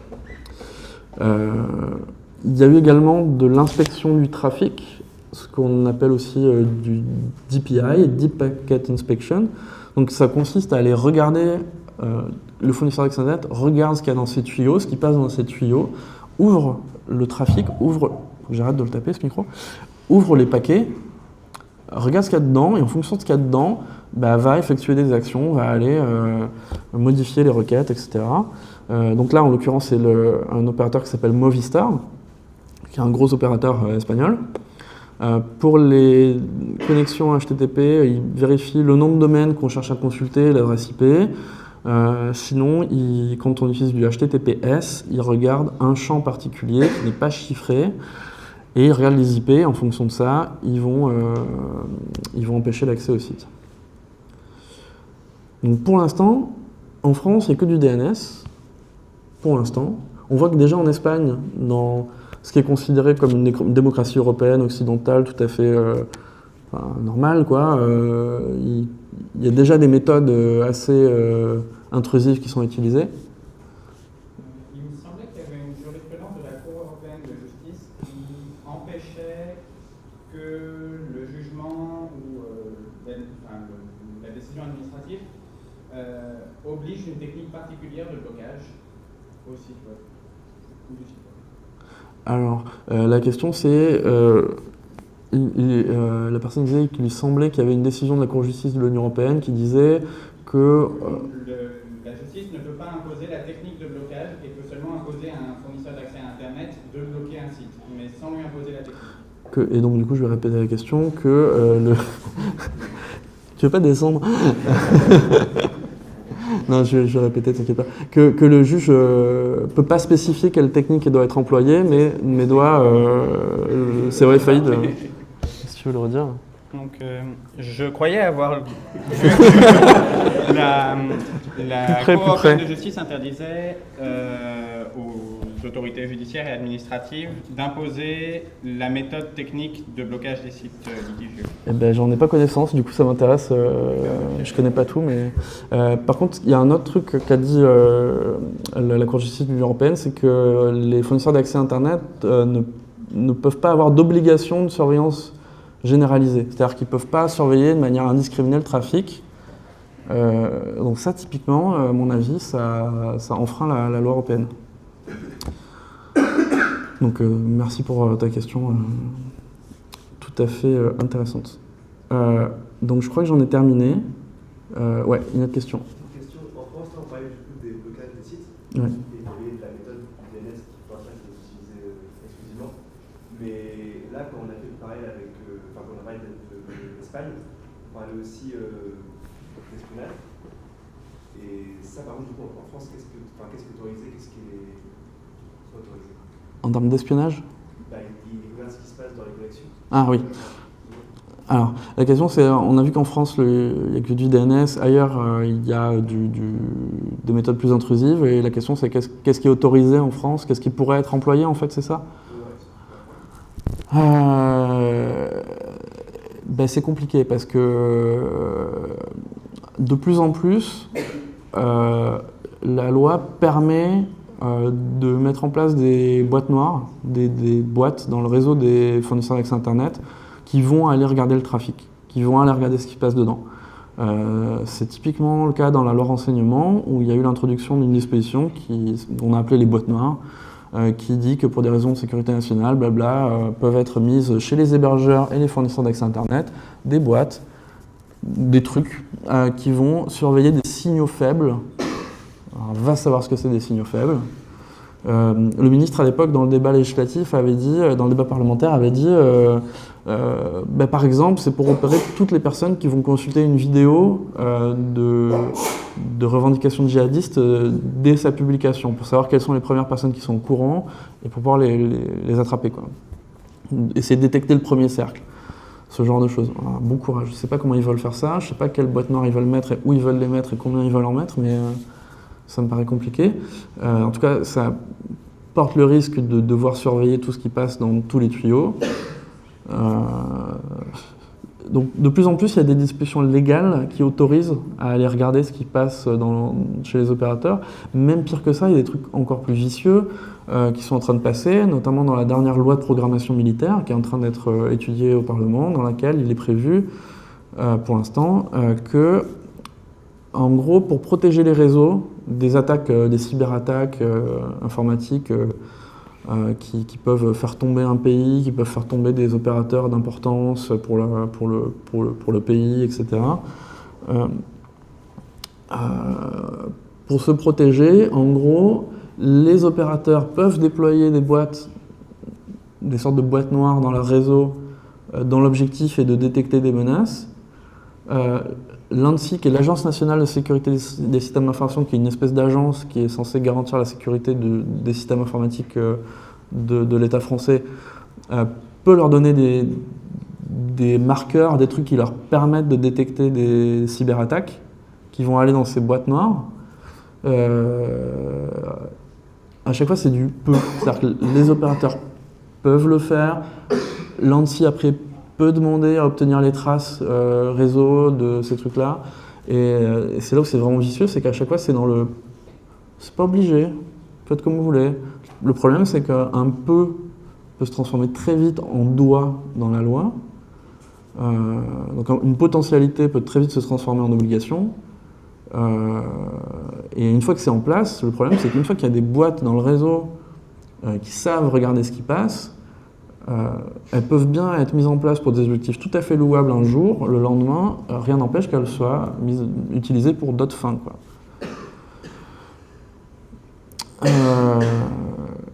Donc voilà, je sais pas si ça répond à ta question. Super. Ok, bon, de toute façon, j'ai terminé. Moi, mes pistes, parce que c'est des gens qui veulent m'aider à bosser là-dessus, à documenter tous ces trucs-là. Moi, j'ai commencé à mettre des choses dans le wiki de la Quadrature du Net. J'aimerais bien essayer de recenser toutes les décisions de justice, etc. Mais ça s'avère un peu compliqué. Mais on va quand même essayer de le faire. Essayer de documenter à chaque fois quelles sont les dispositions légales, quelles sont les techniques employées. Et puis, monter une espèce d'observatoire de la censure, de comment ça se passe. Il y a plein d'outils qui permettent de détecter des choses bizarres sur le réseau. Il y a notamment le projet Uni, qui est dérivé du projet Tor et qui permet de tester un réseau pour voir s'il est neutre ou s'il y a des sites qui sont bloqués dessus ou s'il y a des choses bizarres, etc. Donc il y a des outils qui nous permettent aussi d'aller tester tout ça. Et voilà, j'en ai terminé. Si vous voulez me contacter, voilà quelques informations. Je vous invite à soutenir la Quadrature du Net. Cette slide, je l'avais mise au moment de la campagne de dons quand j'avais fait ma conf la première fois, mais je la laisse. Vous pouvez toujours donner la Quadrature du Net, même s'il n'y a pas de campagne de soutien en cours. Et voilà, donc si vous avez des questions, des remarques, j'ai terminé. Si vous prenez l'envie d'envoyer un petit courrier au Gus de la CNIL, est-ce qu'il y a un template Alors la question c'est si nous prenez l'envie d'envoyer un petit courrier au Gus de la CNIL, est-ce que le template, est-ce qu'il y a un template, un truc qui est accessible? Oui. Oui, ma lettre là, elle est toute simple, je peux te la donner, je l'ai là. Si je ne l'ai pas mise en ligne, c'est que je peux la mettre en ligne sur le wiki de la Quadrature dans 5 minutes. Très simple. Ouais. Du coup, sauf si je me trompe, mais dans la censure administrative, la censure judiciaire, on a vu qu'en France, ils utilisaient à chaque fois du DNS central, ça. Ouais. Du coup, on revient en fait au truc que si on utilise des failles, des assauts, à un niveau assez local, etc., on n'est pas concerné par cette censure. Autant pour la judiciaire que pour l'administrative. Alors du coup, je vais répéter la question avant de te répondre. Mais la question, c'est aussi bien dans la censure administrative que judiciaire, les techniques employées, c'est du DNS menteur.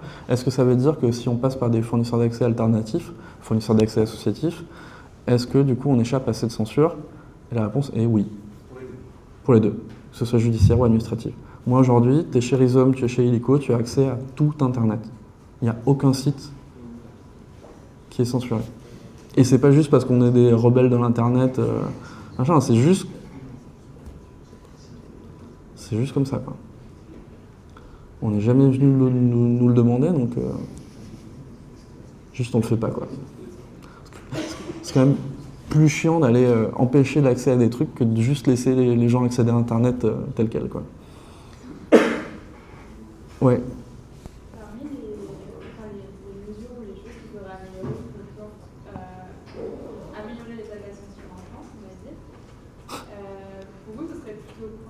entre, par exemple, vous disiez que c'était problématique quand même qu'on puisse censurer le contenu, mais sans aller poursuivre les gens s'il y a réellement une infraction des polices. Par exemple, l'exemple aussi de terroriste. Est-ce que ça devrait de voir qu'il y aurait quand même plus de suivi judiciaire derrière, enfin pas juste faire la bêtise du truc, ou avoir plus de transparence, avoir plus de contre-pouvoir aussi qui puisse observer tout ça. Donc la question c'est, si on voulait améliorer l'état de la censure, quoi, si on voulait améliorer ça, cette situation-là, par quoi ça passerait selon moi, et est-ce que ça passerait par plus de poursuites ou par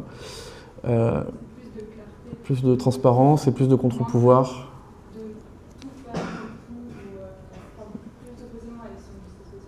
Ouais, j'ai pas entendu par contre. Peut-être plus de précision dans la décision de justice aussi, parce qu'au final, dans les lois, c'est toute mesure et tout contenu et tout. Alors, je pense pas qu'il faille mettre plus de précision dans la loi. Enfin, d'un côté, je trouve ça dangereux de dire. En fait, moi, ce qui me gêne, pour dire le fond de ma pensée, et que je n'aborde pas du tout dans ma conf, parce que j'ai pas envie de déballer et de dire aux gens ce qu'ils doivent penser, mais j'ai un avis très tranché là-dessus. En tant que fournisseur d'accès à Internet, c'est que pour moi, c'est pas notre job. On ne devrait pas empêcher l'accès à des sites. Aucun. Quoi que ce soit, pour n'importe quelle raison. En fait, ça n'a pas de sens. Et du coup, on peut bien faire ce qu'on veut, d'améliorer la loi, faire plus de poursuites, avoir plus de précision dans la loi, etc. Pour moi, ça ne change pas l'état de fait que ça n'a pas de sens de demander à un fournisseur d'accès Internet d'empêcher l'accès à des sites. Alors, ça n'a pas de sens. Ça n'a pas de sens dans ma vision à moi de ce que doit être un fournisseur d'accès Internet, c'est-à-dire un tuyau bête et méchant, un portail sans filtre.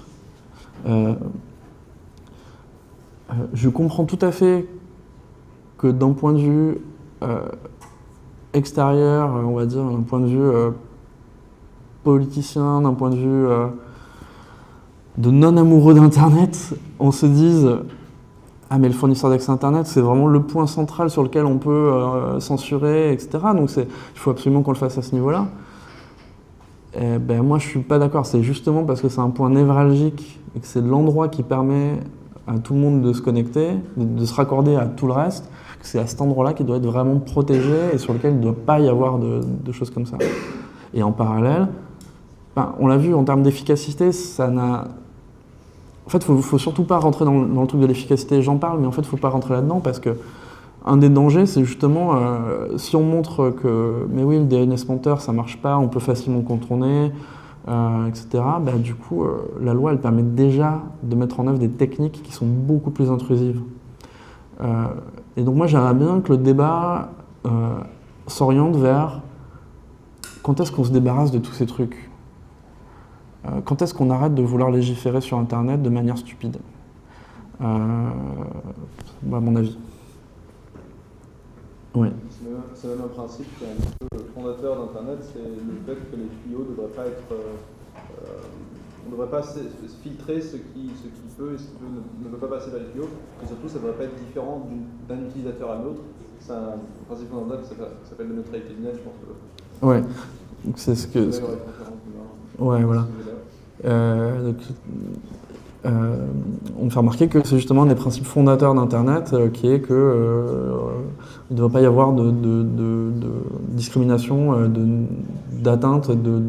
Un utilisateur par rapport à un autre devrait voir la même version d'Internet, et ce qu'on appelle la neutralité du net. Et c'est tout à fait juste. Et j'en parlerai demain, effectivement. Ouais. Si tout le monde est censuré, tout le monde a le même Internet, mais je me pose la question sur quel levier agir, parce que même vous disiez que vous êtes pour lutter contre, par exemple, la pédopornographie, vous engagez, mais donc si on ne demande pas aux fournisseurs d'accès, à qui demander de régler le problème ? Donc la question c'est sur quel levier agir pour lutter contre les problèmes, quoi. Sur quel... Voilà, à défaut de taper sur les fournisseurs d'accès Internet, comment on peut lutter contre tout ça ? C'est pas une question simple. Nous, ce qu'on répondait à l'époque sur la pédopornographie, c'est qu'il fallait plus de coopération internationale. Il fallait donner plus de moyens à la police pour aller... parce que généralement, les sites il y a très peu de sites comme ça qui sont en France, des sites qui sont hébergés à l'étranger. Donc, un des moyens, c'est de faciliter la coopération internationale entre les polices, de faire en sorte que ça aille plus vite, que forcer des pays qui ne sont pas très coopératifs à répondre plus vite aux demandes des policiers français. Ça passe par tout un tas de choses. Et surtout, dans l'idée d'aller faire cesser ces trucs-là, quoi. C'est-à-dire que cacher des sites, je prends souvent cet exemple, c'est un peu comme les municipalités, les villes qui décident que les SDF, les clochards dans le centre-ville, ça fait mauvaise image, et donc du coup ils les prennent et ils vont les déplacer à l'extérieur ou dans des quartiers où les touristes ne vont pas. C'est-à-dire qu'on déplace le problème. Et surtout, à un moment, on se dit, ces gens-là, il faut peut-être leur filer un logement. Mais par contre, tout va bien, on les voit plus, quoi. Là, c'est des problèmes diplomatiques, parce qu'il faudra aller dans des pays quand même qui sont... diplomatiquement, c'est plus dur d'agir. Je dis pas que c'est facile, c'est clairement pas facile. Mais par contre, à quoi ça sert d'empêcher l'accès à ces sites, quoi? Les gens qui veulent vraiment accéder à ces contenus vont le faire. C'est très facile de changer le DNS, c'est très facile d'utiliser Tor, c'est très facile d'utiliser un VPN. Ça se fait vraiment en un claquement de doigts. Donc du coup, en fait la question elle est même pas là, en fait. Elle est vraiment à quel moment on accepte de se dire ah bah ouais c'est normal. Pour moi il y a vraiment un truc assez sacré là-dessus. J'utilise le terme sacré mais c'est connoté, mais il y a vraiment un truc un peu à creuser, quoi, sur le fait que, au-delà du principe de neutralité du net, qui de toute façon est en train de se faire battre en brèche, et ça va être, à mon avis, un truc qui va aller très menacé, à mon avis, la neutralité net, plus que menacée, ses heures sont comptées, notamment par le déploiement des réseaux 5G qui sont comment dire, conçus de manière à rendre la neutralité net complètement obsolète. Vraiment, tout ça m'amène à penser que tout ça n'est pas tout ça ne sert pas d'autre but que des buts symboliques. Et là où ça devient un problème, c'est quand ces buts symboliques deviennent vraiment intrusifs. Quand ton opérateur espagnol, quand tous les opérateurs vont se mettre à faire de l'inspection de paquets pour aller regarder ce qui se passe, etc., quand vraiment les dispositifs en place vont se mettre à être vraiment intrusifs, et vraiment des dispositifs de contrôle. Et à ce moment, on va devoir utiliser Tor au quotidien, en permanence. Enfin, je sais pas, moi, c'est pas dans ce monde-là que j'ai envie de vivre, quoi. Ah bon.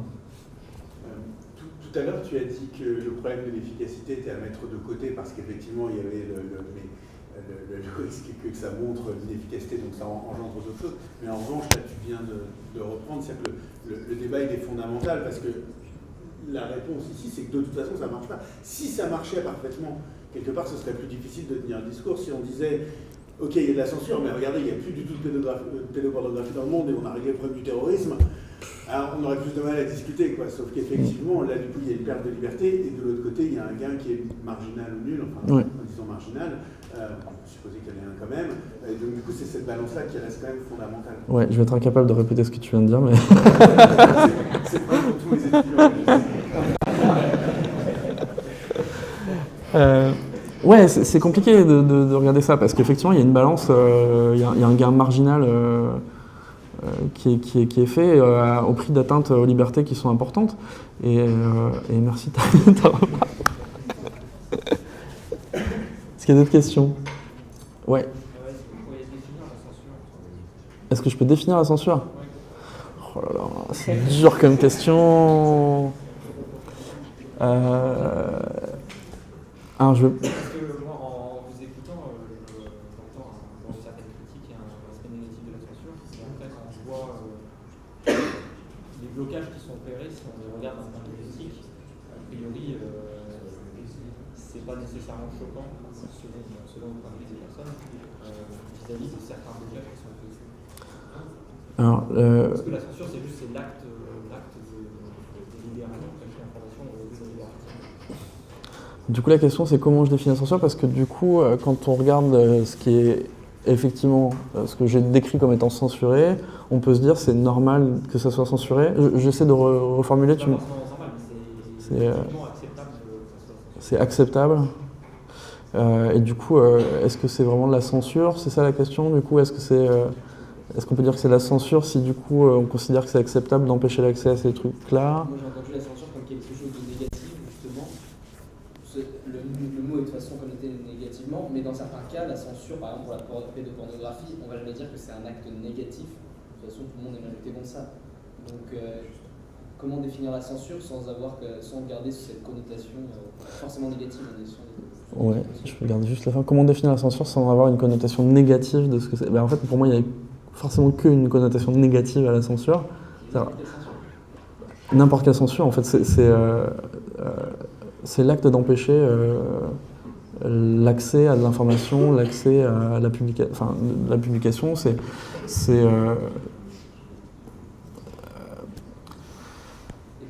terrorisme, la pédopornographie, on définit ça comment?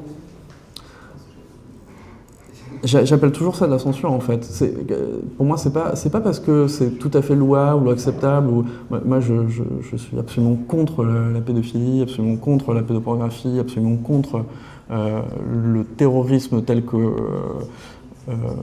peut l'accepter dans une certaine définition parce que ce terme-là me pose vraiment problème et je pourrais faire une autre conf à propos de ça.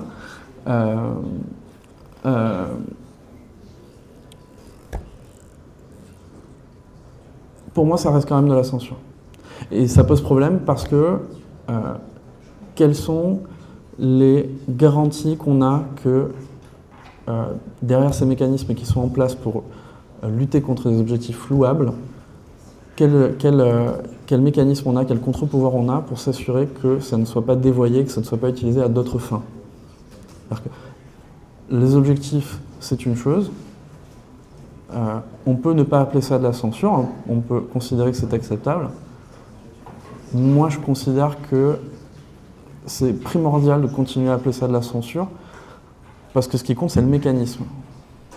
À une époque, il y a eu des disques de Léo Ferré qui ont été passés au pilon. Alors, personne ne connaît Léo Ferré ici, je pense, mais il faut imaginer une personne qui aujourd'hui est considérée comme des plus grands chanteurs, des plus grands artistes du XXe siècle en France, certains de ces disques ont été détruits, enfin en tout cas ont été rendus inécoutables en perçant des trous à l'intérieur, parce qu'à une époque, certaines paroles choquaient la morale, choquaient... L'analogie par rapport à ce qui a été bloqué sur Internet peut être quand même vexante pour Léo Ferré, je pense. Je voulais pas faire une analogie. Ce que je veux dire, c'est que...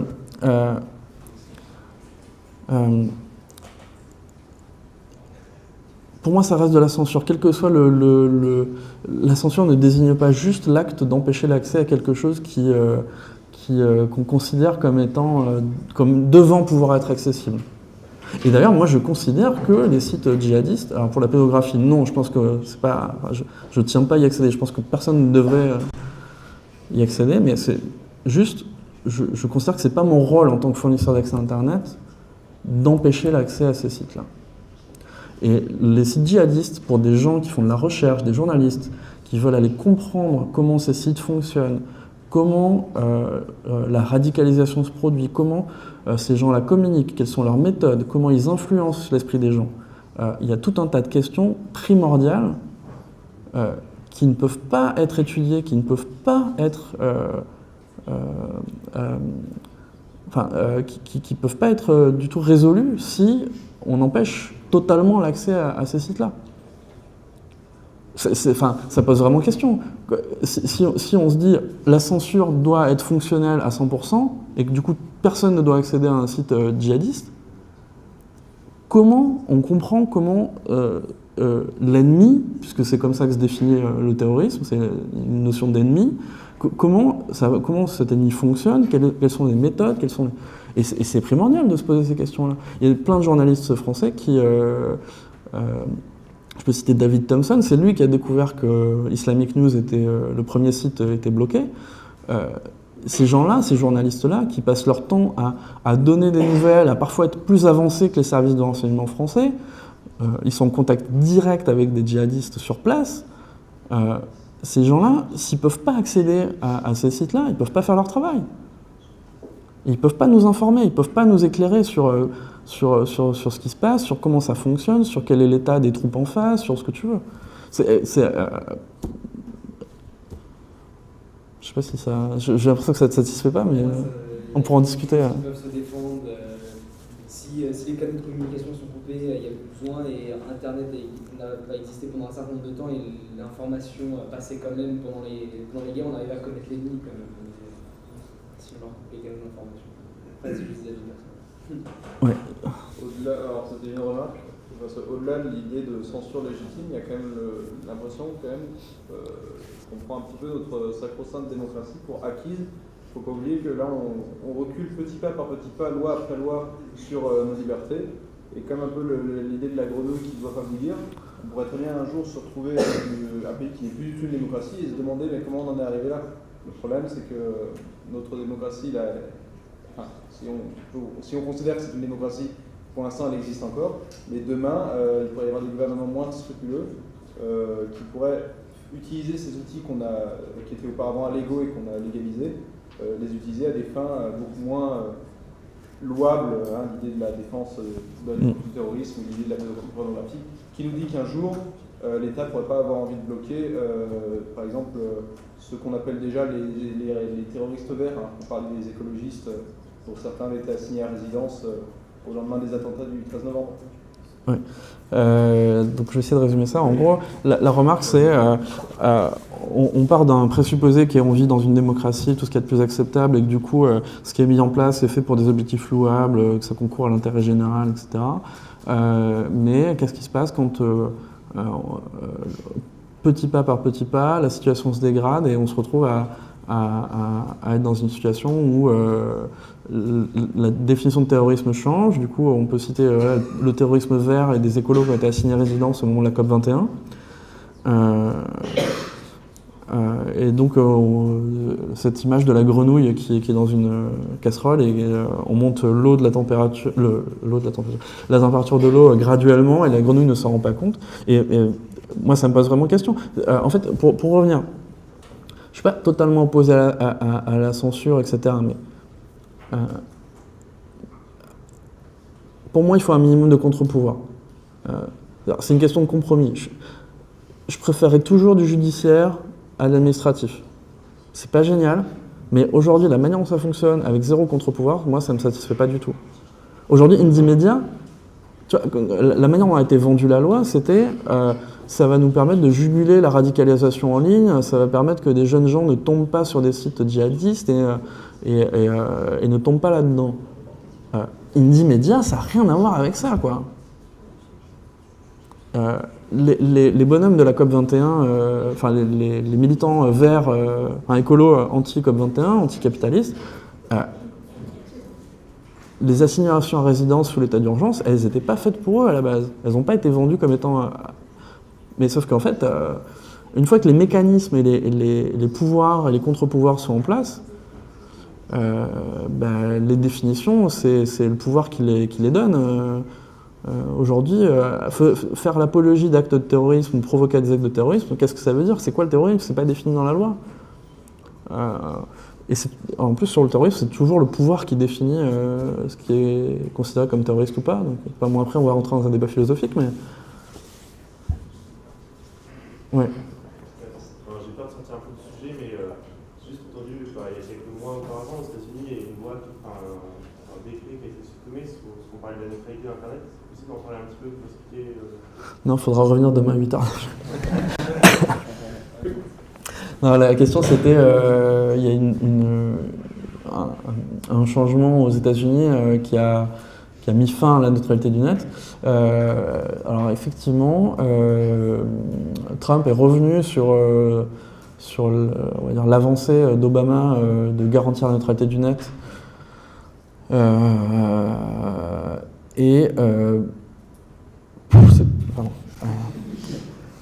Voilà, c'est ça ce que j'en pense.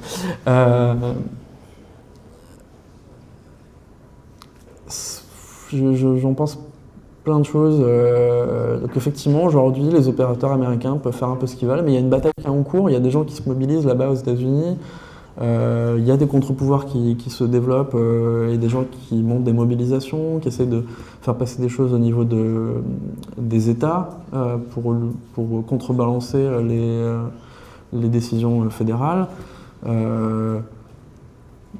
Pour l'instant, je pense que c'est pas une situation figée et le débat va continuer à se tenir. Et je suis un poil pessimiste sur ce que va devenir Internet, mais enfin sur cette neutralité du net, je suis un poil pessimiste, mais ça va dépendre en fait d'à quel point les gens vont se mobiliser, à mon avis. En termes d'enjeu, c'est quoi derrière? C'est de la censure, c'est différent?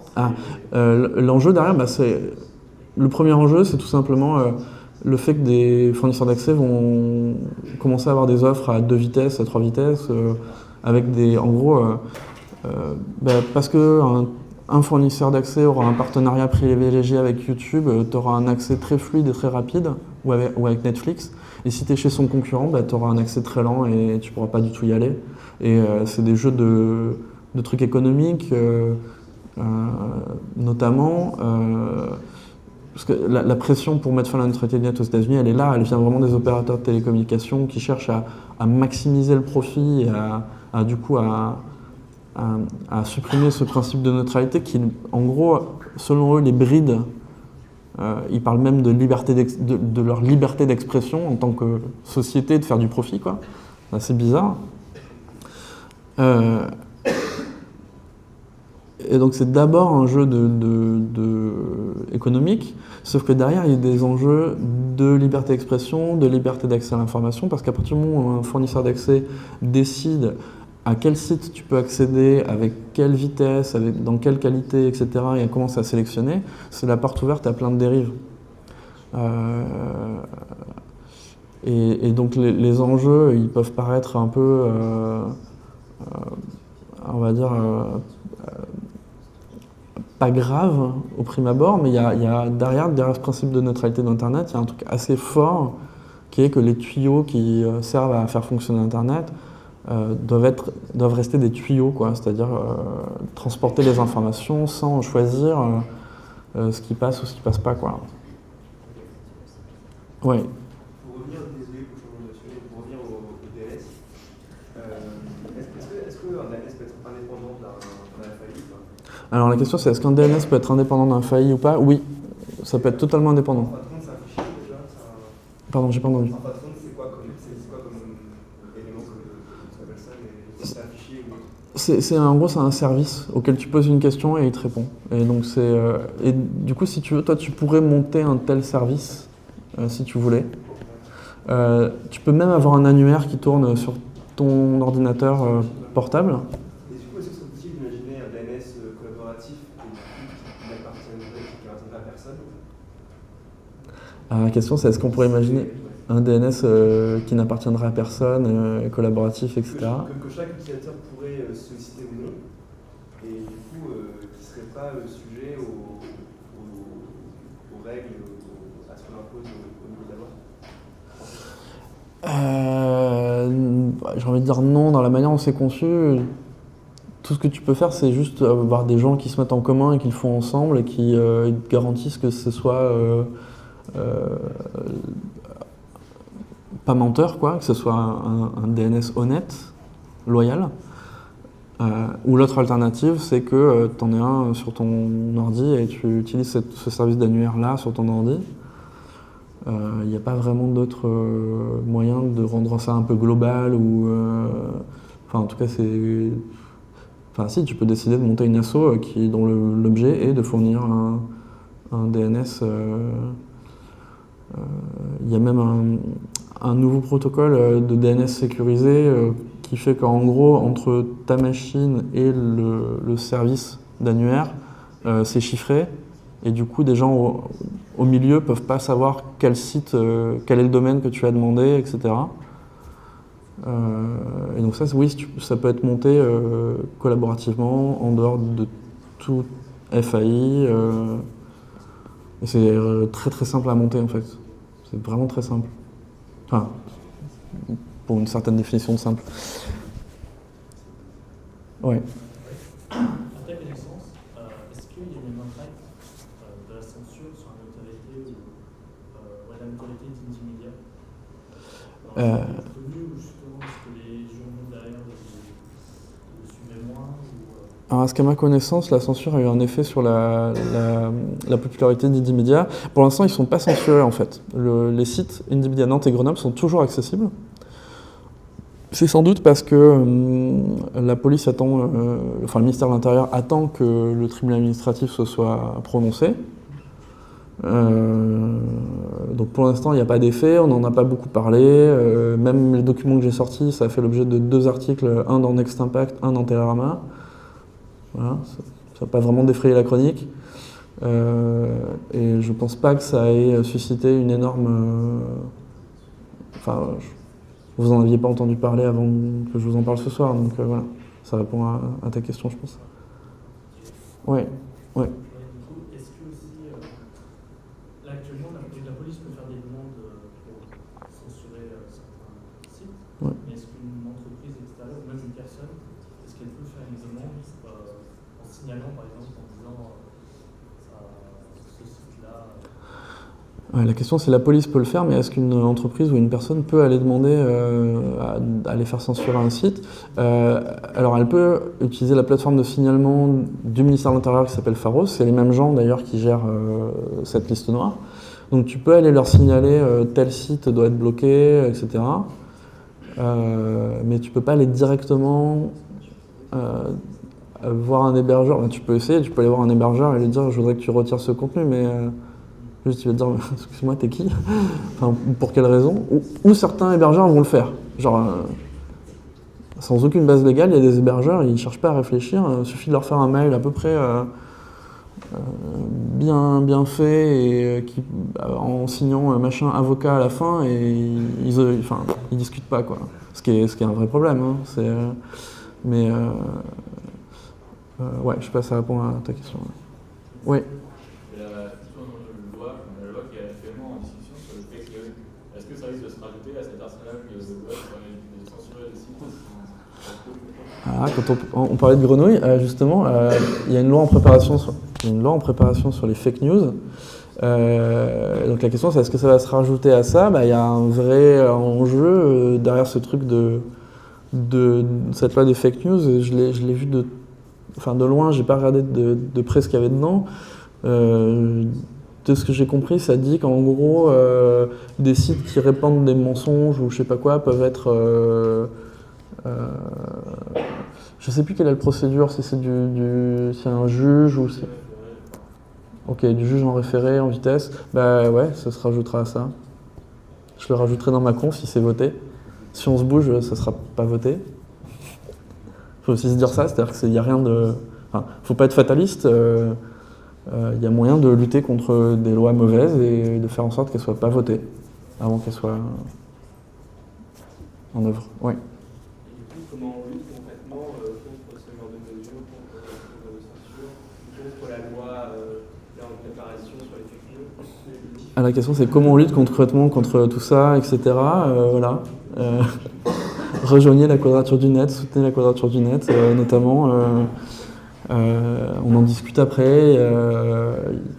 S'il y a des gens qui veulent se mobiliser et faire des choses, ils sont les bienvenus, il et elle.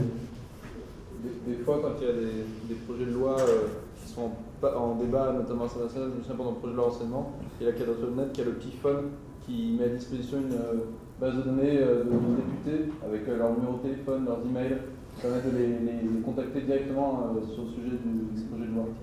C'est aussi un moyen d'exercer ses droits de citoyen.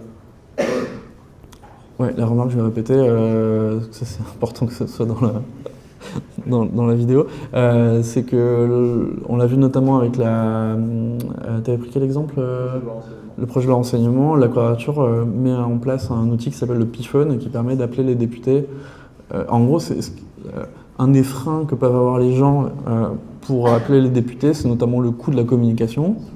Et du coup, ce que propose le PIFON, c'est on tape son numéro, en gros on tombe sur un député au hasard, on tape son numéro de téléphone dans le truc et on est rappelé et mis en communication avec le député. ce qui fait que c'est pas nous qui payons la communication. Donc c'est cool. Enfin, maintenant, il y a des forfaits limités, donc ça limite l'intérêt, mais...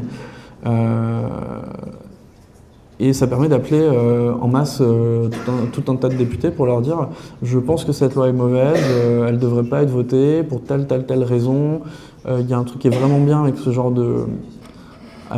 de tactique, c'est que si des gens se coordonnent un minimum, il y a moyen de faire des call rooms. En gros, on se retrouve dans un endroit, un appart, une pièce, puis on se fait une session de 1 heure, 2 heures à appeler ensemble des députés.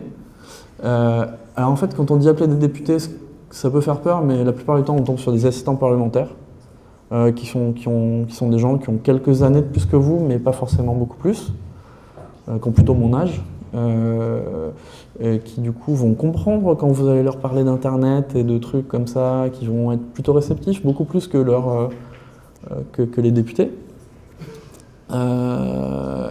Et surtout, en fait, ils mordent pas, quoi. Vous leur expliquez, j'habite dans tel endroit, je considère que ce truc-là est nul, vous pouvez le dire autrement.